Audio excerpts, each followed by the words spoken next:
সবাইকে স্বাগত জানাচ্ছি ফরেক্স এর উপর নির্মিত এই শিক্ষামূলক ভিডিওটি দেখার জন্য। আপনারা যারা আমার এই চ্যানেলটি ফলো করেন তারা জানেন যে আমি ফরেক্স এর উপরে বিভিন্ন ভিডিও দিয়ে থাকি। আপনারা যারা আমার আগের ভিডিওগুলি দেখেন নাই তারা আমার প্লেলিস্টে গিয়ে পূর্ববর্তী ভিডিওগুলো দেখে আসতে পারেন। আমি 1, 2, 3 থেকে শুরু করে 18 নম্বর পর্যন্ত এই ভিডিওটি বানিয়েছি। তো আপনারা যারা এখন 18 নম্বর ভিডিওতে ফার্স্ট আমার এই চ্যানেলটাতে এসেছেন তাদের জন্য ফার্স্ট কাজ হবে পূর্ববর্তী ভিডিওগুলো দেখে আসা, তাহলে আপনাদের জন্য সুবিধা হবে। আজকে আমরা যে টপিকটি নিয়ে আলোচনা করব সেটি হলো সফলভাবে মুভিং এভারেজ ব্যবহারের কৌশল 2 এই কারণে কারণ আমি এটার উপরে অলরেডি একটি ভিডিও বানিয়েছি। আপনারা যারা আমার 17 নম্বর ভিডিওটি দেখবেন সেখানে আপনারা দেখতে পাবেন যে আমি সফলভাবে মুভিং এভারেজ ব্যবহারের কৌশলের 1 নম্বর পার্টটি আলোচনা করেছিলাম। আজকে আমরা যেটি আলোচনা করব সেটি হলো মুভিং এভারেজ কি। যারা আমরা সাধারণত ফরেক্সে ট্রেড করি বা স্টক মার্কেটে ট্রেড করি তারা এই ওয়ার্ডটার সাথে খুব ব্যাপকভাবে পরিচিত, এই মুভিং এভারেজ। বাট আমরা অনেকেই এর পজিটিভ দিক কিংবা নেগেটিভ দিক সম্পর্কে জানি না এবং না জানার কারণে এই ইন্ডিকেটরটি আমরা সার্থকভাবে ব্যবহার করতে পারি না। আজকে আমাদের এই ভিডিওর উদ্দেশ্য হলো মুভিং এভারেজ কি, এটা বেসিক ডেফিনেশন কি, সেটা কি করে কাজ করে এবং চার্টে কি করে স্থাপন করা যায় সেগুলো নিয়ে আলোচনা করব এবং এর সাথে সাথে এর কিছু পজিটিভ দিক এবং নেগেটিভ দিক নিয়ে আলোচনা করব, যাতে আপনারা যখন মুভিং এভারেজের উপর ভিত্তি করে ট্রেডিং স্ট্র্যাটেজি ডেভেলপ করবেন তখন যাতে আপনাদের সুবিধা হয়। আমরা পূর্ববর্তী ভিডিওতে দেখিয়েছিলাম যে ইন্ডিকেটর সম্পর্কে আমাদের কিছু ভ্রান্ত ধারণা রয়েছে। যেমন কেউ কেউ বলে থাকে যে ইন্ডিকেটর দিয়ে কখনো সফলভাবে ট্রেড করা যায় না। 100% যে সফলভাবে ট্রেড করা যাবে ইন্ডিকেটর দিয়ে এটা আমি দাবি করছি না, বা যারা ইন্ডিকেটর দিয়ে সফলভাবে ট্রেড করতে পারে তারা কিন্তু করে আসছে। যেমন ধরেন অনেক বড় বড় বইয়ের লেখক রয়েছে, তারা দাবি করে থাকে যে তারা বিভিন্ন স্টক মার্কেট কিংবা ফিনান্সিয়াল মার্কেটে তারা ইন্ডিকেটর ইউজ করে সফলভাবে ট্রেড করে আসছে বছরের পর বছর। তো যারা ট্রেড করতে পারে তারা ইন্ডিকেটর দিয়েও ট্রেড করতে পারে, ইন্ডিকেটর ছাড়াও ট্রেড করতে পারে, কিন্তু ইন্ডিকেটর ব্যবহারের ইউজটা জানতে হবে আর ব্যবহার করার কৌশলটা জানতে হবে। তাহলে সুবিধা যেটা হবে আপনি জানতে পারবেন যে ইন্ডিকেটর কোথায় কিভাবে কাজে লাগানো যায়। এটার জন্য আমি পূর্ববর্তী ভিডিওতে একটা এক্সাম্পল দিয়েছিলাম। যদি আপনি A B C D A সম্পর্কে ধারণা না রাখেন তাহলে কিন্তু আপনি ওয়ার্ড লিখতে পারবেন না, ওয়ার্ড লিখতে না পারলে আপনি সেন্টেন্স লিখতে পারবেন না। আপনি যদি সেন্টেন্স লিখতে পারেন তার মানে এই না যে আপনি এবিসিডি সম্পর্কে ধারণা নাই। আপনার এবিসিডি সম্পর্কে ধারণা থাকলে অর্থাৎ ইন্ডিকেটর ব্যবহার করার ধারণা থাকলে আপনি ইন্ডিকেটরের অ্যাডভান্স ইউজ কিংবা ইন্ডিকেটর ছাড়া যে ট্রেডিং টেকনোলজি গুলো রয়েছে বা ট্রেডিং সিস্টেম গুলো রয়েছে সেগুলো দিয়ে আপনি সবভাবে ট্রেড করতে পারবেন। এখানে অনেকে বলে থাকে যে ইন্ডিকেটর ব্রোকারের সৃষ্টি, এটা দিয়ে প্রফিট করতে পারবো না। এটা যেটা ভুল ধারণা সেটা আমি বলার চেষ্টা করেছি এবং এটাও বলার চেষ্টা করেছি যে অনেকে দাবি করে থাকে প্রাইস অ্যাকশন জানা থাকলে কিছুই লাগে না। এর ব্যাখ্যা আমি এভাবে দিয়েছিলাম যে প্রাইস অ্যাকশন যারা ট্রেড করে তারা অভিজ্ঞ ট্রেডার না হলে প্রাইস অ্যাকশনে সফলভাবে টিকে থাকতে পারে না। এবং আপনি যখন অভিজ্ঞ ট্রেডার হতে যাবেন, আপনি যারা নভিস ট্রেডার সেই ফেজের থ্রুতে যেতে হবে। আপনাকে প্রথমে নতুন ট্রেড হিসেবে মার্কেটে আসতে হবে, কিছুদিন সেখানে স্ট্রাগল করতে হবে, স্ট্রাগলের পরে আপনি অভিজ্ঞ ট্রেডার হবেন। তখন আপনি অভিজ্ঞ যে ট্রেডিং মেথোডলজিগুলো রয়েছে সেগুলো সফলভাবে কাজে লাগাতে পারবেন। আর একটা জিনিস ছিল যে মার্কেটে সবসময় ধীর গতিতে চলে বলে ইন্ডিকেটরগুলোকে কাজে লাগানো যায় না। বাট আমি আমার 3 নম্বর ভিডিওতে দেখাবো যে কিছু কিছু পজিটিভ বৈশিষ্ট্য রয়েছে, যে পজিটিভ বৈশিষ্ট্যগুলো দিয়ে আপনি মার্কেটে কিন্তু এই ল্যাগিং ইন্ডিকেটরগুলো ভালোভাবে ইউজ করতে পারেন। তো আমরা আজকে আমাদের ভিডিও টপিকটাতে চলে আসি মুভিং এভারেজ কি। প্রথমে আমি ডেফিনেশন দিয়ে শুরু করব। মুভিং এভারেজের ডেফিনেশন বা এর সংজ্ঞা দেওয়ার আগে আমি যে জিনিসের সম্পর্কে আপনার ধারণা দিতে চাই সেটি হলো এভারেজ বা গড়। এই ওয়ার্ডটার সাথে আমরা সবাই পরিচিত, আমরা এভারেজ বা গড় এটা নিয়ে সবসময় আমাদের আলোচনার মধ্যে এই টপিকটা এসে থাকে। তো এভারেজ বা এই গড়টা কি, আমরা যারা হাই লেভেল যারা হাই স্কুলে ম্যাথমেটিক্স করে আসছি তারা আমরা জানি যে এভারেজ বের করার কৌশলটা কি। ফর এক্সাম্পল আমি জাস্ট এখানে বলে দিচ্ছি একবার, যে যদি আপনার কাছে নাম্বার দেওয়া থাকে কিছু যেমন 500, 250, 450, 550, 500 এবং আপনাকে যদি বলা হয় এর গড় বের করতে অর্থাৎ এভারেজ বের করতে, তাহলে আপনাকে যে কাজটা করতে হবে আপনাকে এই 500 প্লাস 250 প্লাস 450 প্লাস 550 প্লাস 50 এর যোগফল বের করতে হবে, অর্থাৎ সাম অফ অল নাম্বারস। আপনাকে যে নাম্বারগুলো দেওয়া হলো সেগুলোকে যদি আপনি সমষ্টি করেন বা যোগ করেন তাহলে আপনি পেলেন 2250। সেইটাকে ভাগ করতে হবে আপনাকে কতগুলো নাম্বার দেওয়া হয়েছে। এখানে আপনাকে 5টা নাম্বার দেওয়া হয়েছে, এই জন্য আপনি এখানে 5 দিয়ে ভাগ করবেন। তাহলে আপনি 2250 বা 2250 কে যদি আপনি 5 দিয়ে ডিভাইড করেন তাহলে আপনি পেলেন 450। অর্থাৎ এই যে নাম্বারগুলো আপনাকে দেওয়া হলো, আপনাকে যদি বলা হয় এর গড় বের করো তাহলে আপনি বলবেন এর গড় হলো 450। এখন এই গড় জিনিসটা আমাদেরকে কি ধারণা দেয়? এই গড় জিনিসটা নিয়ে আমরা কিন্তু কিছু সম্যক ধারণা পেতে পারি। যেমন ধরেন আপনি মনে করেন এখানে কিছু পাহাড় রয়েছে, ছোট ছোট পাহাড় রয়েছে, এই পাহাড়গুলোর উচ্চতা হলো এই নাম্বারগুলো ডিনোট করছে। অর্থাৎ মনে করেন এই পাহাড়টার উচ্চতা হলো 500 মিটার, এই পাহাড়টার উচ্চতা হলো 250 মিটার, এটার জন্য 450 মিটার। তাহলে এই যে বিভিন্ন পাহাড়ে বিভিন্ন রকম উচ্চতা রয়েছে, আপনাকে যদি এখন কোয়েশ্চেন করা হয় এর এভারেজ হাইট কত, তাহলে কিন্তু আপনি কি করতে পারেন, এই নাম্বারগুলোকে যোগ করতে পারেন, ভাগ করতে পারেন 5 দিয়ে, কারণ এখানে 5টা পাহাড় রয়েছে। তাহলে আপনি বলতে পারেন এই এলাকার মধ্যে যে পাহাড়গুলো রয়েছে তার এভারেজ হাইট হলো 450 মিটার। তাহলে এভারেজ দিয়ে যেটা বোঝায় যে আপনি একদম টপ ভ্যালুটাকেও কাউন্ট করলেন না, একদম লোয়েস্ট ভ্যালুটাকেও কাউন্ট করলেন না, আপনি একটা মিডিয়াম রেঞ্জের ভ্যালু বের করলেন, যে ভ্যালু দিয়ে আপনি বলতে পারলেন যে আপনার পাহাড়গুলো উঁচা নিচে যাই হোক না কেন একটা গড় লেভেল হলো 450। তো এই জিনিসটা আরেকটু ক্লিয়ার হবে আমার পরবর্তী এক্সাম্পলে। মনে করেন একটা রুম রয়েছে, এই রুমের মধ্যে কিছু ছেলে মেয়ে রয়েছে, এই ছেলে মেয়েগুলোর বিভিন্ন বয়স রয়েছে। তো মনে করেন তাদের বয়স হলো 15, 17, 21, 25, 19, 13, 23। তাহলে আমরা যদি বলি এই রুমের মধ্যে যে 7জন ছেলে মেয়ে রয়েছে তাদের বয়সের এভারেজ কত বা বয়সের গড় কত, তখন আমরা কি করব, সবগুলাকে যোগ করব, সব বয়সের সমষ্টি করে তারপর আমরা সেটাকে 7 দিয়ে ভাগ করব বা 7 দিয়ে ভাগ করব। ভাগ করে আমি কি পেলাম, এখানে 19 পেলাম। এই 19টা আমাকে কি ধারণা দিচ্ছে, এই 19টা আমাকে কিন্তু দুটো ধারণা দিচ্ছে। এক নম্বর ধারণা দিচ্ছে যে আমাদের এখানে যে মানুষগুলো রয়েছে বা ছেলে মেয়েগুলো রয়েছে তারা তাদের গড় বয়স হলো 19, এবং আমরা বলতে পারি যেহেতু এটি বয়স 19 তার মানে এখানে কিছু কম বয়সী ছেলে পেলে রয়েছে। তার মানে এই রুমের মধ্যে কম বয়সী ছেলে মেয়ের সংখ্যাটা বেশি, কারণ এখানে 19 হলো গড় এভারেজ বয়স বা এভারেজ বয়স, সরি। তাহলে এখন মনে করেন আমার কাছে আরেকটা রুম রয়েছে, সেখানে আমি গিয়ে দেখলাম যে সেখানে কিছু মানুষ রয়েছে, তার বয়সগুলো এরকম 55, 50, 52, 60, 55। তার মানে কি, আমি যখন এটাকে গড় করব, এই বয়সের সমষ্টি বের করে তাকে 7 দিয়ে ভাগ করব, তখন আমি পেলাম 56.57। এর মানে হলো এর গড় তো আমি পেলামই, তার সাথে সাথে একটা ধারণা পেলাম, এই ধারণাটা হলো এই রুমে বয়স্ক লোকজনের সংখ্যা বেশি। তার মানে আপনি এই গড় থেকে কিন্তু ধারণা পাচ্ছেন যে একজনের এই রুমের মধ্যে কম বয়সী ছেলে মেয়ে রয়েছে অথবা এই রুমের মধ্যে বেশি বয়সী ছেলে মেয়ে রয়েছে। বাট ব্যাপারটা তো এরকমও ঘটতে পারে যে একটা রুমের মধ্যে মিক্সড বয়সের কিছু রয়েছে, অর্থাৎ কম বয়সী কিছু ছেলে মেয়ে রয়েছে যেমন 15, 21, 25, কিংবা বেশি বয়সী কিছু লোকজন রয়েছে যেমন 52, 60, 67। তাহলে এটার গড় করলে যেটা দাঁড়ায় একইভাবে যে বয়সের সমষ্টি divided by number of people, তাহলে পেলেন আপনি 37.57। তাহলে এই গড়টা দিয়ে আপনি গড় পেলেন ঠিকই, কিন্তু এই গড়টা দিয়ে কি আপনি এখানে বলতে পারেন একদম আইডেন্টিফাইড করে যে এখানে শুধুমাত্র ইয়াং পিপল কিংবা এখানে শুধুমাত্র বয়স্ক পিপল রয়েছে? না, আপনি বলতে পারছেন না। তাহলে এভারেজটা কোনো কোনো জায়গায় খুব ভালো করে কাজ করছে, অর্থাৎ ভালো করে ডিনোট করছে যে এখানে কম বয়সী কিংবা বেশি বয়সী লোক রয়েছে, আর কোনো কোনো জায়গায় ঠিক মতো কাজ করছে না। কোথায় কাজ করছে না, যেখানে মিক্সড পিপল রয়েছে বা যেখানে ইয়াং কিংবা ওল্ড পিপল রয়েছে তাদের ক্ষেত্রে কিন্তু এটা ভালোভাবে কাজ করছে। তাহলে আপনাকে জানতে হবে কোন জায়গায় এভারেজটা ঠিক মতো কাজ করে, তাহলে আপনি এটাকে ভালোভাবে ইউটিলাইজ করতে পারবেন। এবার আমরা চলে আসি আমাদের চার্টে বা আমাদের ফরেক্স এর ক্ষেত্রে বা স্টক মার্কেটের ক্ষেত্রে মুভিং এভারেজ কি করে কাজ করে।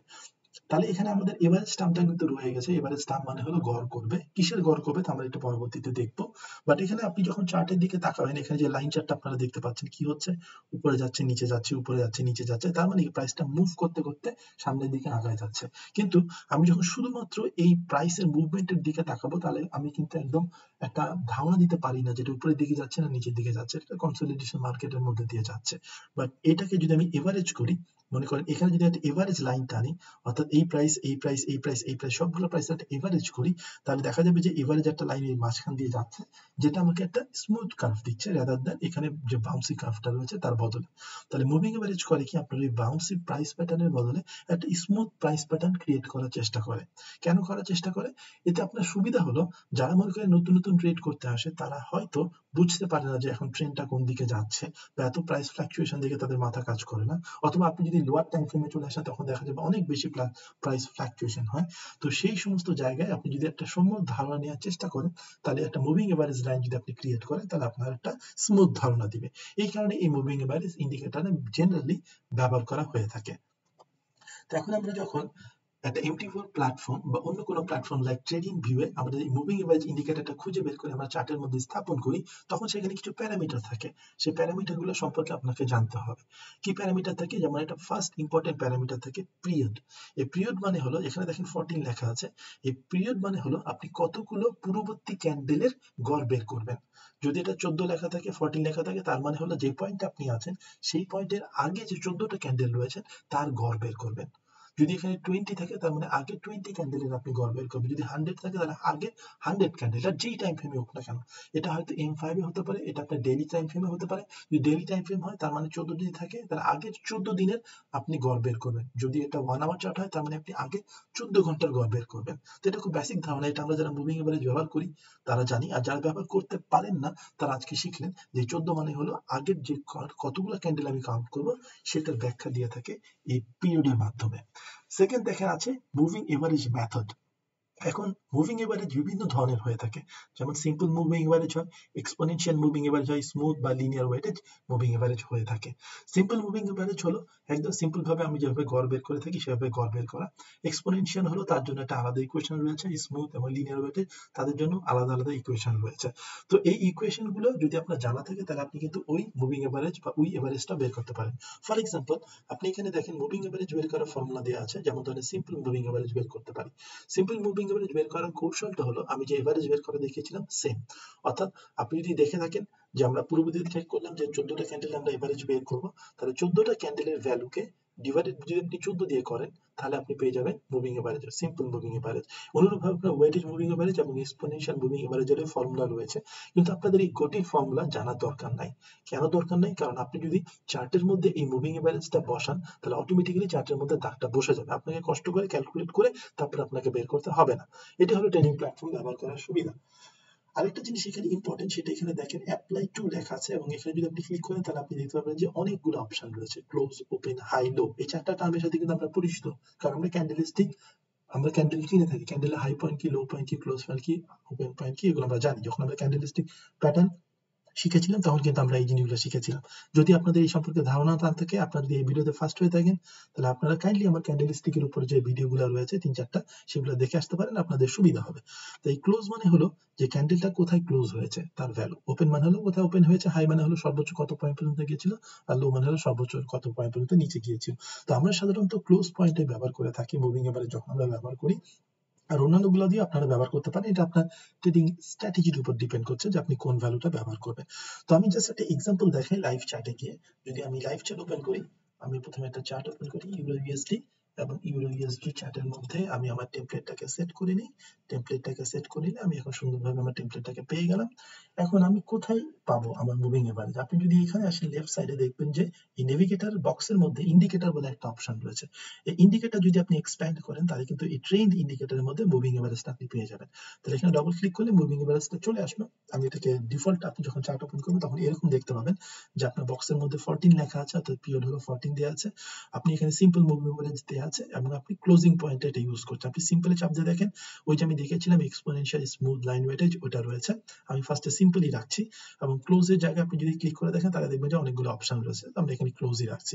ক্লোজ করে আমি যদি এখানে আপনি আরো অনেক কিছু করতে পারবেন। আপনি যে মুভিং এভারেজ লাইনটা বসবে সেই লাইনের কালার সিলেক্ট করতে পারেন। ফর এক্সাম্পল এখানে বাই ডিফল্ট রেড দেওয়া আছে, আমি এখানে রেড চাই না, কারণ রেড ক্যান্ডেল আর গ্রিন ক্যান্ডেল অলরেডি বসে আছে, তো আমি এটাকে ব্লু করে দিলাম। আবার কি করতে পারি, আমি এখানে লাইনের স্টাইল চেঞ্জ করতে পারি, প্যাটার্ন চেঞ্জ করতে পারি।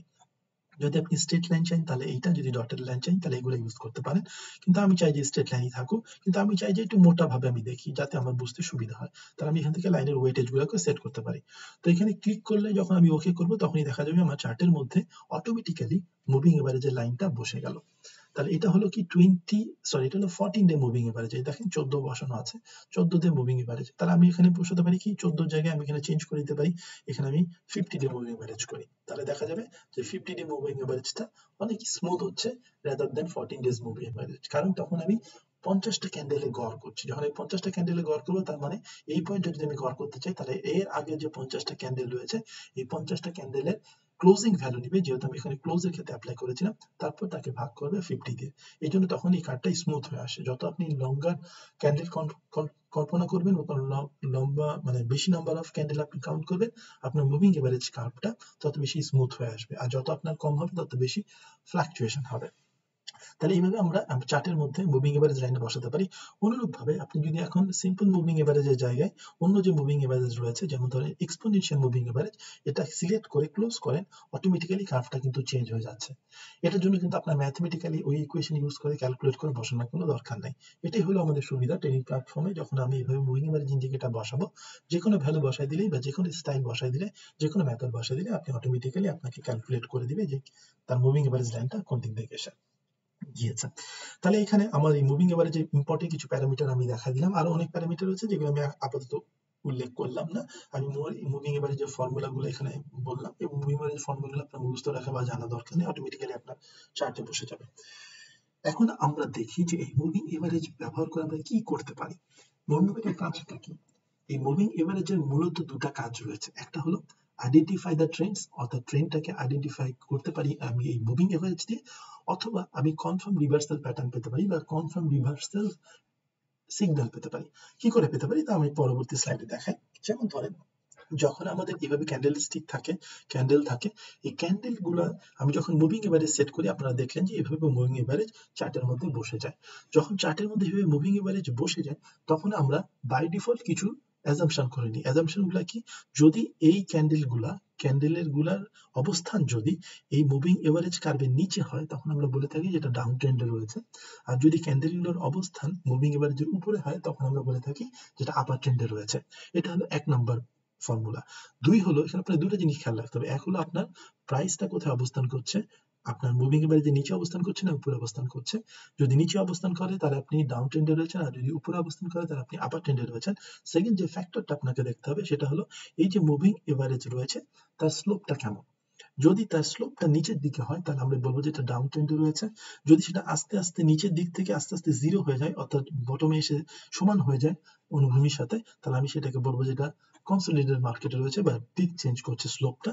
আর স্লোপটা যখন দিক চেঞ্জ করে অপোজিট দিকে চলে যায়, অর্থাৎ এখানে ডাউন ট্রেন্ডে ছিল, নিচের দিকে ছিল স্লোপটা, দেখেন তীরটা এইদিকে দিকে ছিল, কিন্তু যখন তীরটা ওইদিকে দিকে চলে গেল, অর্থাৎ উপরের দিকে স্লোপ ছিল, তখন আমি বলতে পারি যে এটা আপার ট্রেন্ডে চলে আসছে। তাহলে আমি প্রাইস কোথায় অবস্থান করছে, ক্যান্ডেলের ক্লোজিং প্রাইস সেটা, এবং তার সাথে আমি যদি মুভিং এভারেজ কার্ভের স্লোপটাকে অ্যাড করি, তাহলে আমাকে ট্রেন্ডের ডিরেকশনটা বলে দেয়। এইভাবে আমি ট্রেন্ড আইডেন্টিফাই করতে পারি, আপার ট্রেন্ড বা লোয়ার ট্রেন্ড।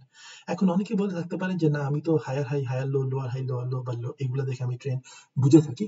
খুব ভালো, এগুলো অ্যাডভান্স লেভেলের জিনিসপত্র, এগুলো আমি শিখিয়েছি আপনাদেরকে। আপনারা যখন আমার প্রথম দিকে ভিডিওগুলো দেখবেন তখন কিন্তু এগুলো সিম্পলিফাইড ওয়ে এভাবে আপনি বুঝতে পারেন। বাট অনেক নতুন ট্রেডার রয়েছে, তারা কিন্তু প্রথমে এসে বুঝতে পারে না, যখন কার্ভের মধ্যে অনেক ফ্ল্যাকচুয়েশন থাকে তখন তারা ধরতে পারে না, কিংবা তারা ঠিক মতো টাইম ফ্রেমটাকে ঠিক করতে পারে না বলে তারা ঠিক মতো ওই আপ থেকে ডাউন বা লোয়ার হাই লোয়ার লো এগুলো কেউ ধরতে পারে না। যখন ধরতে পারে না তখন কি করতে হয়, তাকে নতুন কোনো ওয়ে শেখাতে হয় বা বেসিক ওয়ে শেখাতে হয়, যে বেসিক ওয়েতে আপনি শিখতে পারেন। তো এই মুভিং এভারেজ গুলো বা মুভিং এভারেজ টাইপের যে ইন্ডিকেটর গুলো রয়েছে, ট্রেন্ডিং ইন্ডিকেটর, সেগুলো কিন্তু আপনাকে এই আপার ট্রেন্ড বা ডাউন ট্রেন্ড ধরতে সাহায্য করতে পারে। এখন আপনি আবার সেই আগের এক্সাম্পলে চলে যেতে পারেন। যদি আপনি এবিসিডি জানেন, তাহলে আপনার এবিসিডি প্রতিদিন সকালবেলা উঠে এবিসিডি পড়া দরকার নেই। আপনি যদি চোখ বন্ধ করে বুঝতে পারেন যে আপার ট্রেন্ড কোথায়, লোয়ার ট্রেন্ড কোথায়, আপনার কিন্তু মুভিং এভারেজ বসে আপনার ট্রেন্ড খোঁজার দরকার নেই। আপনি কিন্তু অটোমেটিক্যালি জানেন যেটা আপার ট্রেন্ড কিংবা lower trend. But moving average কিন্তু আমাকে ট্রেন্ড আইডেন্টিফাই করতে পারে। অনুরূপভাবে আমি কিন্তু এখানে ট্রেন্ড রিভার্সাল সিগন্যালও পেতে পারি। কি করে? যেমন আমি আপনাকে বললাম, প্রাইস যখন উপরে অবস্থান করবে তখন আপার ট্রেন্ড, আর যখন নিচে অবস্থান করবে তখন লোয়ার ট্রেন্ড। তাহলে প্রাইস যখন এই মুভিং এভারেজটাকে ক্রস করলো, তার মানে কি সে আপার ট্রেন্ড থেকে লোয়ার ট্রেন্ডে চলে গেল। তার মানে এই জায়গাটা হলো আপনার ট্রেন্ড রিভার্সাল জোন, বা এই জায়গাতে আপনার ট্রেন্ডটা রিভার্স হয়েছে বলে আমি যখন মুভিং এভারেজ দিয়ে টেকনোলজি দিয়ে আপনার ট্রেডিং স্ট্র্যাটেজি ডেভেলপ করি, এভাবে ধরে নিই। আবার ধরেন যখন ক্যান্ডেলটা নিচ থেকে উপরের দিকে গিয়ে মুভিং এভারেজকে ক্রস করে উপরে চলে গেল, তখন আমরা বলে থাকি যে এই জায়গাতে লোয়ার ট্রেন্ডের জায়গায় এখন আপার ট্রেন্ড তৈরি হচ্ছে। তাহলে এই যে পয়েন্টগুলো, এই পয়েন্টগুলোকে আমি ট্রেন্ড রিভার্সাল জোন বলতে পারি। অনুরূপভাবে এই জায়গাটায় প্রথমে উপরের দিকে ছিল, পরে এটা নিচের দিকে নেমে আসছে, তার মানে এখন আমার প্রাইসটা মুভিং এভারেজ লাইনে নিচে অবস্থান করছে বলে এটাকে আমি এখন ডাউন ট্রেন্ড বলতে পারি। এবং তার সাথে সাথে আবার যে আরেকটা ফ্যাক্টর ছিল সেটা কি ছিল, অবস্থানের সাথে সাথে স্লোপ। তাহলে এই জায়গাটা দেখেন, যখন ডাউন ট্রেন্ড ছিল স্লোপ কিন্তু নেগেটিভ দিকে ছিল, পরে এসে জিরো হয়েছে, তারপরে যখন উপরের দিকে গেছে তখন কিন্তু আবার পজিটিভ দিকে গেছে। অর্থাৎ এটা স্লোপ এবং এটা স্লোপ ডিফারেন্ট। কিন্তু একটা জিনিস ঠিক, যখন স্ট্রং ডাউন ট্রেন্ড বা স্ট্রং আপার ট্রেন্ডে থাকছে তখন স্লোপের ভ্যালু বেশি হচ্ছে, আর যখন কনফিউজ মার্কেট যে দিক চেঞ্জ করছে কিনা তখন কিন্তু স্লোপের ভ্যালুটা কম হচ্ছে। তো আমরা প্রাইসের অবস্থানের সাথে সাথে স্লোপের থেকে কিন্তু একটা ইন্ডিকেশন মুভিং এভারেজের মাধ্যমে পেয়ে থাকতে পারি। এবার আরেকটা ব্যবহার রয়েছে মুভিং এভারেজে ট্রেড আইডেন্টিফাই এবং রিভার্সাল প্যাটার্ন ছাড়াও, সেটা হলো আমরা ডাইনামিক সাপোর্ট রেজিস্ট্যান্স জোন বের করতে পারি এই মুভিং এভারেজ দিয়ে। ফর এক্সাম্পল, আপনি যখন চার্টের মধ্যে মুভিং এভারেজ বসাবেন, মনে করেন এখানে কোনো একটা চার্ট রয়েছে, চার্টের মধ্যে আমি যে কোনো একটা ভ্যালু মুভিং এভারেজ বসালাম। এই জায়গাটা লক্ষ্য করে দেখেন, যেখানে কি করছে, আমরা জানি কি সাপোর্ট এবং রেজিস্ট্যান্স মানে কি? সাপোর্ট এবং রেজিস্ট্যান্স মানে হলো প্রাইস সেই জায়গায় গিয়ে বাধা পাবে, সহজে তার উপরে কিংবা নিচে যেতে পারবে না। যদি সেটা রেজিস্ট্যান্স হয় তার মানে সে উপরের দিকে যেতে পারবে না, আর যদি সাপোর্ট হয় তাহলে নিচের দিকে যেতে পারছে না। তাহলে এই জায়গাটা দেখেন, এই মুভিং এভারেজটা কি করছে, প্রাইসটাকে কিন্তু উপরের দিকে যেতে দিচ্ছে না। এই যে ক্যান্ডেল, এই ক্যান্ডেলটার দিকে লক্ষ্য করে দেখেন, এটা কিন্তু একটা পিন বার ক্রিয়েট করেছে, অর্থাৎ প্রাইস রিজেক্ট হয়ে আসছে এই জায়গা থেকে। সে উপরে যাওয়ার চেষ্টা করেছিল, বুল হওয়ার চেষ্টা করেছিল, কিন্তু সে পরবর্তীতে গিয়ে বেয়ারে ক্লোজ হয়েছে। তার মানে এখানে বায়াররা টিকে থাকতে পারে নাই সেলারদের প্রেসারে। তার মানে এই জায়গাতে আমি কিন্তু একটা কনফার্মেশন পেলাম, একটা ক্যান্ডেলস্টিক প্যাটার্ন পেলাম, এবং তার সাথে সাথে একটা মুভিং এভারেজ পেলাম, যে মুভিং এভারেজে নিচের অবস্থান করছে বলে এই মুভিং এভারেজটা একটা রেজিস্ট্যান্স হিসাবে কাজ করছে। অনুরূপভাবে এই জায়গাতেও দেখেন একটা পিন বার ক্রিয়েট হয়েছে। তাহলে আমরা যারা ক্যান্ডেলস্টিক আগে শিখে আসছি, ওখানে আমরা দেখেছিলাম যে ক্যান্ডেলস্টিক মানে হলো আপনার রিভার্সাল প্যাটার্ন দিতে পারে পিন বার, এবং তারপরে আমি এখানে দেখলাম যে একটা মুভিং এভারেজের কনফ্লুয়েন্স রয়েছে। তাহলে এখান থেকে কিন্তু আপনি এই যে মুভিং এভারেজ এবং তার ক্যান্ডেলস্টিক প্যাটার্নকে ইউটিলাইজ করে আপনি কিন্তু সেল ট্রেড নিতে পারতেন। তো এটা একটা ওয়ে, এটা যারা ট্রেড করে মুভিং এভারেজ দিয়ে তাদের জন্য এটা একটা ডাইনামিক সাপোর্ট কিংবা রেজিস্ট্যান্স জোন হিসেবে কাজ করতে পারে। যেহেতু এখানে দেখেন স্ট্রং ডাউন ট্রেন্ডে রয়েছে, যখন স্ট্রং ডাউন ট্রেন্ডে রয়েছে মুভিং এভারেজটা কিন্তু একটা রেজিস্ট্যান্স জোন হিসেবে কাজ করবে, অর্থাৎ এই রেজিস্ট্যান্সের উপরে যেতে হলে তাকে একটু শক্তি খরচ করতে হবে।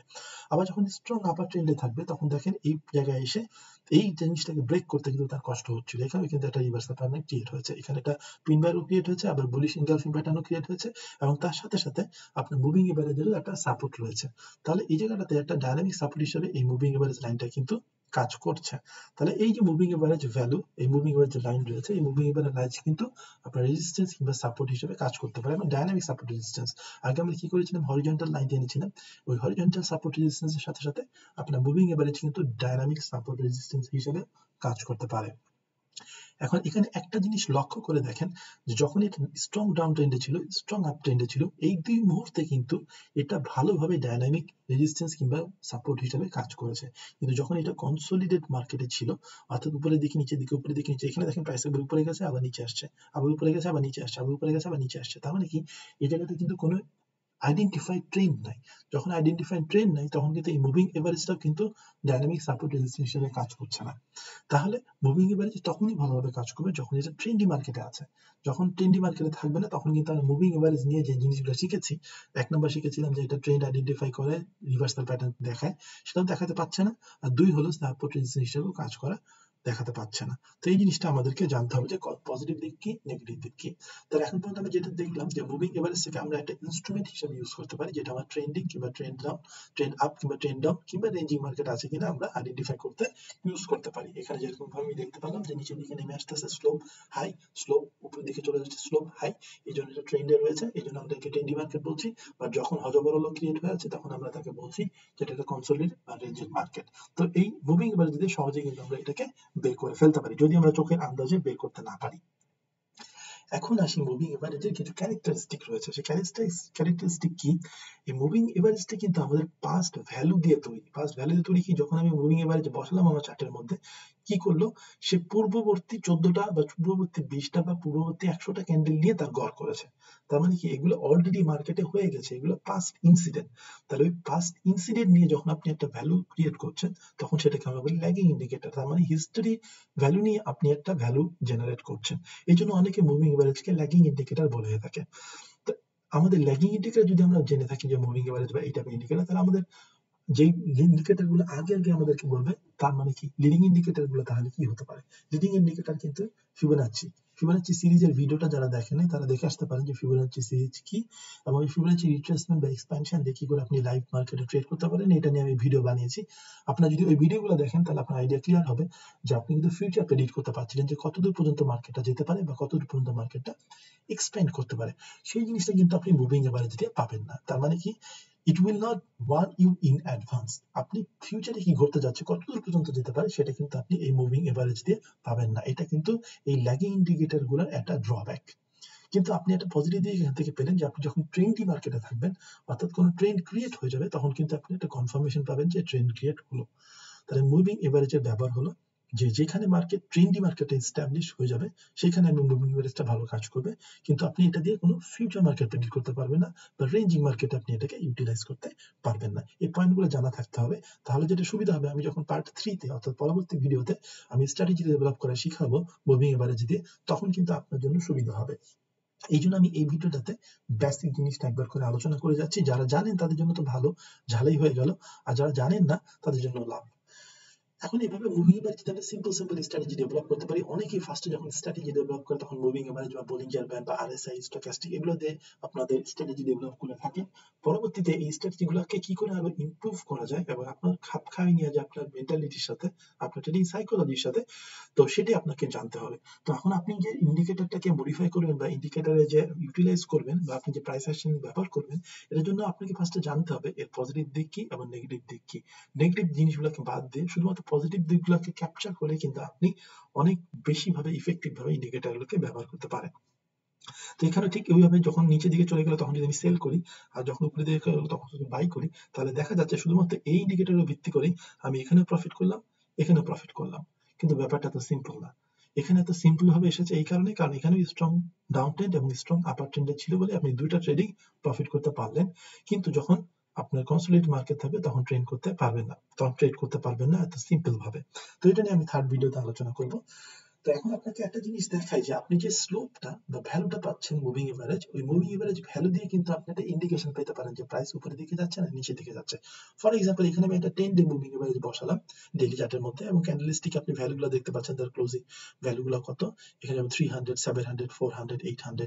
তো আমি যদি বের করতে চাই যে এই জায়গাটায় এখন মুভিং এভারেজের ভ্যালুটা কত হবে, সিম্পল মুভিং এভারেজ, যেহেতু সিম্পল মুভিং এভারেজ বের করা খুবই সহজ।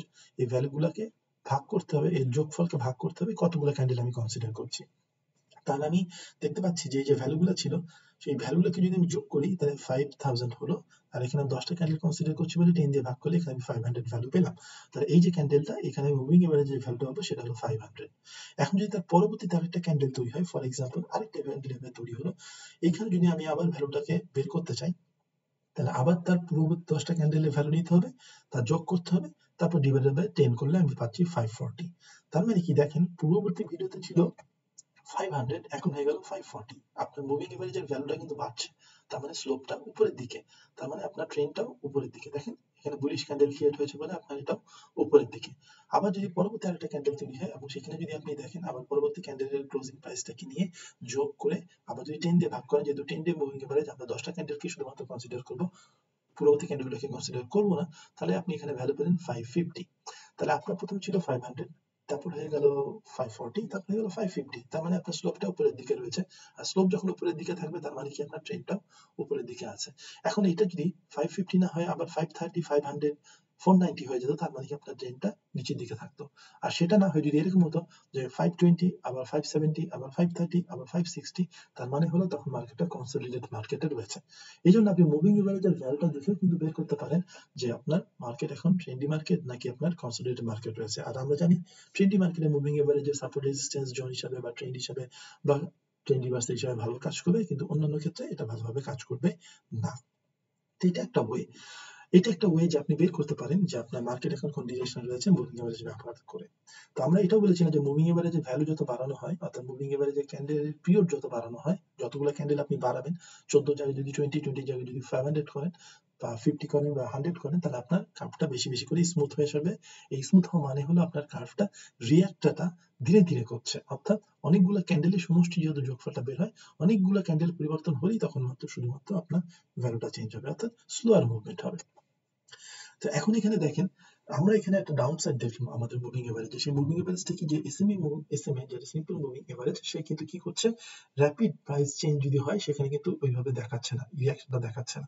তো আমাদের আরো কিছু টাইপের ইন্ডিকেটর ছিল, যেমন ধরেন যে মুভিং এভারেজের মধ্যে টাইপ ছিল, একটা ছিল ওয়েটেড মুভিং এভারেজ আর ছিল এক্সপোনেনশিয়াল মুভিং এভারেজ। এই ওয়েটেড এভারেজ এবং এক্সপোনেনশিয়াল মুভিং এভারেজের সুবিধা যেটা হলো যে সিম্পল মুভিং এভারেজ করে কি, প্রতিটা ক্যান্ডেলের উপর সমান গুরুত্ব দেয়। যে 14টা ক্যান্ডেল আমি কনসিডার করলাম, ওই 14টা ক্যান্ডেলের সমান ইকুয়াল ওয়েটেজ দেয়। কি করছে, সবগুলো ক্যান্ডেলে সমষ্টি বের করে শুধু এই নাম্বার দিয়ে ভাগ করছে। কিন্তু ওয়েটে যেমন এক্সপোনেনশিয়াল যে কাজটা করে থাকে, সে রিসেন্ট যে ক্যান্ডেলগুলো রয়েছে রিসেন্ট পিরিয়ডের উপরে মোর ওয়েটেজ দেয়। অর্থাৎ আমার পূর্ববর্তী যে 14টা ক্যান্ডেল আছে, 14টা ক্যান্ডেলের মধ্যে প্রথম 7টা ক্যান্ডেলের উপরে যে পরিমাণ ফোকাস করবে তার চেয়ে বেশি ফোকাস করবে তার পরবর্তী 7টা ক্যান্ডেলের উপরে, যে 7টা ক্যান্ডেল কি করে মুভ করেছে। তো এইভাবে আমরা ইকুয়েশনের দিকে লক্ষ্য করলে কিন্তু আমরা পেয়ে যেতাম যে কি করে করে। আমাদের এত ডিটেলস জানার দরকার নেই, শুধুমাত্র এটুকু জানলেই চলবে যে ওয়েটেজ কিংবা এক্সপোনেনশিয়াল মুভিং এভারেজ এসএমএ অর্থাৎ সিম্পল মুভিং এভারেজ সে একটু তাড়াতাড়ি রিঅ্যাক্ট করে, কারণ তারা নেক্সট যে ক্যান্ডেলগুলো রয়েছে, যার রিসেন্ট যে ক্যান্ডেল রয়েছে সেই ক্যান্ডেলের উপরে বেশি ফোকাস করে থাকে। এই জন্য আমি যদি চাই যে আমি এরকম একটা স্ট্র্যাটেজি ডেভেলপ করবো যেখানে আমি চাই যে ফ্ল্যাকচুয়েশনটা আমি তাড়াতাড়ি ক্যাচ করতে চাই, তাহলে আমি কিন্তু WMA কিংবা EM এর দিকে ঝুঁকে আসতে পারি। ফর এক্সাম্পল আমি একটা এক্সাম্পল দিয়ে দেখাই। এখানে যদি আপনি একটা চার্ট দেখেন, এই চার্টের মধ্যে আপনি যদি একটা সিম্পল মুভিং এভারেজ বসান এবং সেম ভ্যালু যদি আপনি এক্সপোনেনশিয়াল মুভিং এভারেজ বসান, তাহলে আপনি দেখতে পাচ্ছেন যে সিম্পল মুভিং এভারেজের চেয়ে এক্সপোনেনশিয়াল মুভিং এভারেজ কিন্তু তাড়াতাড়ি রিঅ্যাক্ট করছে। কারণ এই জায়গায় দেখেন প্রাইসটা উপরের দিকে যাচ্ছিল, তার মানে এখন দেখেন সিম্পল মুভারেজটা একটু স্লোলি উপরের দিকে যাচ্ছে, কিন্তু EMA কিন্তু তাড়াতাড়ি উপরের দিকে চলে যাচ্ছে। তাহলে কেউ যদি আপনি EMA ইউজ করেন অর্থাৎ এক্সপোনেনশিয়াল মুভিং এভারেজ ইউজ করেন, তাহলে কিন্তু সিম্পল মুভিং এভারেজের চেয়ে সেটা তাড়াতাড়ি রিঅ্যাক্ট করবে। সেম ভ্যালু অর্থাৎ 14 দিনের ক্যান্ডেলই যদি দেখেন এবং আপনি যদি ক্লোজিং প্রাইস দেখেন, দুটো যদি সেমই দেখেন, তারপর আপনি দেখতে পাবেন যে দুটার মধ্যে একটা ডিফারেন্স রয়েছে। এটাই হলো আপনার বিভিন্ন টাইপের যে মুভিং এভারেজ মেথড রয়েছে, সেই মেথডগুলো আপনি ইউজ করে দেখতে পারেন যে কোনটা আপনার জন্য ভালোভাবে কাজ করছে। হয়তো আপনার দেখা গেলো আপনার স্ট্র্যাটেজির সাথে এসএমএ থেকে EMA বেশি কাজ করছে, কারণ আপনি শর্টার টাইম ফ্রেম কিংবা আপনি ফ্ল্যাকচুয়েশনটাকে বেশি ক্যাচ করছেন। তো এটা ডিপেন্ড করবে আপনার ট্রেডিং স্ট্র্যাটেজি রাখি। এই জন্য দেখা যায় যে যারা অনেক ধরে ট্রেড করে তারা বলে থাকে যে যারা এক্সপোনেনশিয়াল মুভিং এভারেজ ব্যবহার করে তারা সাধারণত শর্টার টাইম ফ্রেমে কিংবা ফাস্ট মুভিং মার্কেটের ক্ষেত্রে এটা ইউজ করে থাকে। যদি এটা আইডেন্টিফাই করতে চাই যে আমি ফাস্ট মুভিং মার্কেট আইডেন্টিফাই করতে চাই, ফ্ল্যাকচুয়েশন তাড়াতাড়ি ধরতে চাই, তারা EMA ইউজ করে। আর যদি তারা অনেক ধরে হোল্ড করে করে ট্রেড করে, তাহলে তারা সিম্পল মুভিং এভারেজ ব্যবহার করার ক্ষেত্রে বেশি আগ্রহী হয়ে থাকে। তাহলে এটা হলো আপনার বিভিন্ন টাইপের মুভিং এভারেজের ব্যবহার এবং মুভিং এভারেজটাকে কি করে আপনার চার্টে বসাবেন সেগুলো আপনাকে দেখালাম। তো আমি যদি একটু সামারাইজ করি আজকের দিনে আমি মুভিং এভারেজ নিয়ে কি বললাম। আপনার মুভিং এভারেজ নিয়ে মোটামুটি এটুকু জানা থাকলেই চলবে, এটুকু জানা থাকলেই আপনি মোটামুটি স্ট্র্যাটেজি ডেভেলপ করতে পারবেন, আপনার চার্টে ইউজ করতে পারবেন এবং এর যে পজিটিভ দিকগুলো রয়েছে সেগুলোকে ব্যবহার করতে পারবেন। তো পরবর্তী ভিডিওতে আমি দেখাবো যে এই মুভিং এভারেজ গুলো নিয়ে কি করে আমি আমার ট্রেডিং স্ট্র্যাটেজি ডেভেলপ করতে পারি এবং সেই ট্রেডিং স্ট্র্যাটেজি গুলোর উইক পয়েন্ট গুলো বের করতে পারি, যে উইক পয়েন্ট গুলোকে আমি ওভারকাম করার চেষ্টা করব কিংবা সেই উইক পয়েন্টগুলোকে বাদ দিয়ে আমি পজিটিভ পয়েন্টগুলোকে ব্যবহার করার চেষ্টা করব। তবে আবার আজকে জাস্ট একটু সামারি করি যে আমরা কি শিখলাম আজকে। মূলত মুভিং এভারেজ সম্পর্কে শিখলাম, এই মুভিং এভারেজ কি করে বের করতে হয়, এভারেজ কি করে বের করতে হয়, সেখান থেকে আমি মুভিং এভারেজ নিয়ে একটা ধারণা পেলাম যে এভারেজ জিনিসটা আমাকে একটা সম্যক ধারণা দিতে পারে যদি আমাদের সিচুয়েশন আমাদের ফেভারে লাগে। যেমন যদি আমি এই রুমের মধ্যে আমি যেমন সিচুয়েশন আমাদের ফেভারে ছিল, এই রুমের মধ্যে ফেভারে ছিল, এই জন্য আমি একটা সম্যক ধারণা পেয়েছিলাম। যদি আমাদের সিচুয়েশন আমাদের ফেভারে না থাকে তাহলে আমি সম্যক ধারণা পাই না। সেখান থেকে এসেছে যে যদি আমাদের আপার ট্রেন্ড কিংবা লোয়ার ট্রেন্ড থাকে তাহলে আমাদের মুভিং এভারেজ ভালোভাবে কাজ করছে, আর যদি আমাদের কনসোলিডেটেড মার্কেট থাকে তাহলে মুভিং এভারেজ ভালোভাবে কাজ করছে না। আর মুভিং এভারেজের বিভিন্ন প্যারামিটার রয়েছে, যেমন পিরিয়ড রয়েছে, মেথড রয়েছে, অ্যাপ্লাই টু রয়েছে, কোথায় আমি অ্যাপ্লাই করতে চাই সেই জিনিসগুলো আমি চার্টে আপনাদেরকে দেখালাম। মুভিং এভারেজের ইকুয়েশনের ডিফারেন্সের কারণেই তারা ওয়েটেজের ডিফারেন্সের কারণেই তাদের দেখা যায় যে কোনো কোনো মুভিং এভারেজ তাড়াতাড়ি রিঅ্যাক্ট করে, কোনো কোনো মুভিং এভারেজ স্লোলি রিঅ্যাক্ট করে। সিম্পল মুভিং এভারেজের চেয়ে এক্সপোনেনশিয়াল মুভিং এভারেজ তাড়াতাড়ি রিঅ্যাক্ট করে, কেননা তারা রিসেন্ট যে ক্যান্ডেলগুলো রয়েছে সেগুলোর ওয়েটেজকে বেশি সাথে ধরে। আমরা ট্রেন্ড আইডেন্টিফাই করতে পারি, ট্রেন্ড রিভার্সাল প্যাটার্ন ধরতে পারি আমাদের মুভিং এভারেজের সাহায্যে। সিম্পল মুভিং এভারেজ একটা সিম্পল মুভিং এভারেজ ইউজ করেই করতে পারি। পরবর্তীতে আমি স্ট্র্যাটেজি ডেভেলপের সময় ক্রসওভার মুভিং এভারেজ যেটা সবাই খুব ব্যবহার করে থাকে এবং সবাই প্রথমে এই স্ট্র্যাটেজি দিয়ে শুরু করে, কিন্তু পরবর্তীতে গিয়ে দেখে এই স্ট্র্যাটেজি কাজ করছে না, তখন তার অন্যান্য স্ট্র্যাটেজি বা প্রাইস অ্যাকশন বা তখন সাপ্লাই ডিমান্ড এগুলোর দিকে ঝুঁকে পড়ে। বাট আপনাকেও এই জিনিসটা বুঝতে হবে যে আপনাকেও ওই জিনিসটা শিখে আসতে হবে। আপনি যদি ওই জিনিসটা শিখে আসেন তাহলে যেটা হবে আপনি কিন্তু বুঝতে পারবেন যে পজিটিভ দিক কোনটা, নেগেটিভ দিক কোনটা। তখন কিন্তু আপনি অ্যাডভান্স লেভেলে ইউজ করলে আপনার চোখের ইশারাতে আপনি বুঝে যাবেন যে এখন মুভিং এভারেজ কি। যারা মনে করেন প্রাইস অ্যাকশন ট্রেড করে তাদের জন্য মুভিং এভারেজ লাগে না, কারণ তারা অনেক ধরে মুভিং এভারেজ ব্যবহার করে ফেল হয়েছে, ফেল হয়ে তারপর তারা প্রাইস অ্যাকশনে গেছে। এখন যখন ফেল হয়েছে ততদিনে কিন্তু তাদের চোখটা ট্রেন হয়ে গেছে যে কি করে আমার মুভিং এভারেজ মুভ করতে পারে। যেমন ধরেন যে আমি যখন চার্টে যখন ফিবোনাচ্চি বসাই, আমার কিন্তু ফিবোনাচ্চি বসানো লাগে না, আমি কিন্তু চোখের আন্দাজে বুঝতে পারি কোনটা 50 লেভেল কোনটা 38 লেভেল। সো আমার কোনো ইন্ডিকেটরই লাগে না, আমি চোখ বন্ধ করে বলে দিতে পারি যে মুভিং এভারেজ এইভাবে যাচ্ছে, এরকম মুভিং এভারেজ যদি এরকম চার্টে বসান তাহলে এরকম জায়গা হতে পারতো এবং তার ফিবোনাচ্চি লেভেলটা কই হতো সেটা কিন্তু আমার চোখের আন্দাজে চলে আসে। তো আপনারা যখন ট্রেড করতে করতে এক্সপার্ট হবেন, আপনাকে একটা টাইম ইনভেস্ট করতে হবে এখানে। আপনি যদি প্রথম দিন এসে মনে করেন যে একদম যারা 20 বছর আগে থেকে ট্রেড করছে তাদের মতো ট্রেড করব, তাহলে কিন্তু হবে না। আপনাকে প্রথমে নতুন ট্রেডার হিসেবে থাকতে হবে, পরবর্তীতে আপনার আস্তে আস্তে জানতে হবে যে কোন জিনিসটা পজিটিভ কোন জিনিসটা নেগেটিভ। যেমন আমরা মুভিং এভারেজ সম্পর্কে জানলাম, এটা একটা ল্যাগিং ইন্ডিকেটর, যেহেতু এটা পাস্ট হিস্ট্রি নিয়ে কাজ করছে। সো আমার এই মুভিং এভারেজ ক্রস ওভার যত সহজে আমি ব্যাখ্যা করবো আপনাদেরকে, যে ক্রস ওভার দিয়ে আপনি সহজে একটা স্ট্র্যাটেজি ডেভেলপ করতে পারেন, কিন্তু ফিউচারে গিয়ে দেখবেন যে আসলে ব্যাপারটা এত সহজ না। এর পজিটিভ দিকও আছে, যেমন কোনো জিনিস যদি স্ট্রং ট্রেন্ডে থাকে, আপার ট্রেন্ড বা লোয়ার ট্রেন্ড, তাহলে আমি ডাইনামিক সাপোর্ট রেজিস্ট্যান্স বের করতে পারি। এই মুভিং এভারেজ দিয়ে আরো অনেক কিছু করতে পারি, যেটা আমি থার্ড ভিডিওটিতে দেখাবো। যে আমি যে পজিটিভ দিকটা এখানে পেলাম, যেটা একটা রিজিড কনফার্ম জিনিস হিসেবে আমার কাজ করবে মুভিং এভারেজ, এই মুভিং এভারেজ ব্যবহার করে তখন কিন্তু আমি আরো অনেক কিছু করতে পারি। তো এটি হলো এখানকার এই ভিডিওটির উদ্দেশ্য, পজিটিভ দিক এবং নেগেটিভ দিক সম্পর্কে আপনাদেরকে জানানো। স্লোপ থেকেও আপনি বুঝতে পারেন যে আপার ট্রেন্ডে যাচ্ছে না লোয়ার ট্রেন্ডে যাচ্ছে, এবং আপনার ইএমএ এবং এসএম এর মধ্যে বা ডাব্লিউএম এর মধ্যে কিছু পার্থক্য রয়েছে, সেটাও দেখানোর চেষ্টা করলাম। এখন আপনাদের কাজ হলো চার্টের মধ্যে মুভিং এভারেজ বসানো, মুভিং এভারেজ বসিয়ে বসিয়ে দেখা যে কিভাবে মুভিং এভারেজ ব্যবহার করা যেতে পারে। বা আপনি এই ট্রেন্ড, যারা আপনাদের মনে করে যে ট্রেন্ড এখন আপার ট্রেন্ডে রয়েছে আর ডাউন ট্রেন্ডে রয়েছে, ধরতে পারেন না লোয়ার লো হায়ার হাই এগুলা দিয়ে, তারা যেটা করতে পারেন, আপনারা এই মুভিং এভারেজ বসায় বসায় আপনাদের চোখকে ট্রেন করতে পারেন যে কোথায় আপনার আপার ট্রেন্ড কোথায় আপনার ডাউন ট্রেন্ড রয়েছে। এবং যারা যারা আপনার ডাইনামিক সাপোর্ট রেজিস্ট্যান্স জোন নিয়ে ট্রেড করে থাকেন, তারা কিন্তু বিভিন্ন ধরনের মুভিং এভারেজ ভ্যালু বসায় দেখতে পারেন যে কোথায় মার্কেটটা আপনার ভালোভাবে কাজ করছে। তাহলে মুভিং এভারেজ নিয়ে মোটামুটি আজকে এতটুকুই। পরবর্তী ভিডিওটা আমি দেখাবো যে মুভিং এভারেজ নিয়ে আমি আর কি কি করতে পারি, মুভিং এভারেজ পজিটিভ দিক নিয়ে আমি কি করতে পারি এবং নেগেটিভ দিককে কি করে ফেলাই দিতে পারি। আমরা তখন মুভিং এভারেজকে আমাদের স্ট্র্যাটেজির একটা গুরুত্বপূর্ণ অস্ত্র হিসেবে ব্যবহার করতে পারবো। তো আজকের ভিডিওটা এই পর্যন্তই।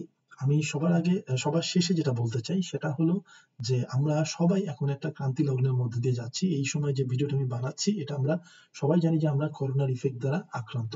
এখন এই করোনা আমাদের সবাইকে কিন্তু ইফেক্ট করছে। আপনি যত বয়সী হোক না কেন, যত এই কম বয়সী হোক না কেন, আপনি বয়সী হলেও কম বয়সী হলেও আপনাকে করোনা অ্যাটাক করতে পারে, কারণ এটা একটা যেহেতু স্প্রেড হচ্ছে ওয়ার্ল্ড ওয়াইড প্যান্ডেমিক সিচুয়েশনের মধ্যে দিয়ে যাচ্ছে। তো আমাদের সবার উচিত হবে ঘরের মধ্যে থাকা, কোয়ারেন্টাইনের মধ্যে থাকা। এতে হবে কি, আমাদের যদি আপনি নিজে ইনফেক্টেড হন তাহলে অন্যকে ইনফেক্ট করবেন না, আর যদি অন্য কেউ ইনফেক্ট হয়ে থাকে তাহলে আপনি ইনফেক্ট হবেন না। এই জিনিসটা খুবই সহজ, আমরা সবাই বুঝি, কিন্তু তারপরে আমরা এই জিনিসটা মানার চেষ্টা করি না। আমার সবার প্রতি রিকোয়েস্ট থাকবে, আপনারা সবাই কোয়ারেন্টাইনে থাকার চেষ্টা করেন, যত সম্ভব ঘর থেকে কম বের হন। আর আমার জন্য দোয়া করবেন আপনারা, আপনাদের জন্য দোয়া রইল। আমার কিংবা আমার ফ্যামিলির জন্য দোয়া করবেন, যাতে আমরা এই বিপদকালীন মুহূর্তে ঠিকভাবে সময়টা পার করতে পারি, সুস্থভাবে ঠিকমতো বেঁচে থাকতে পারি, এবং যখন ওয়ার্ল্ড আবার নর্মাল সিচুয়েশনে চলে আসবে, তখন যখন আমরা নর্মাল অ্যাক্টিভিটিতে ফিরতে পারবো, তখন যাতে আমরা আবার নর্মাল ভাবে ফিরে আসতে পারি। এখন করোনা নিয়ে আমরা সবাই আতঙ্কিত, একটা জিনিস নিয়ে কিন্তু আমরা আতঙ্কিত হচ্ছি না।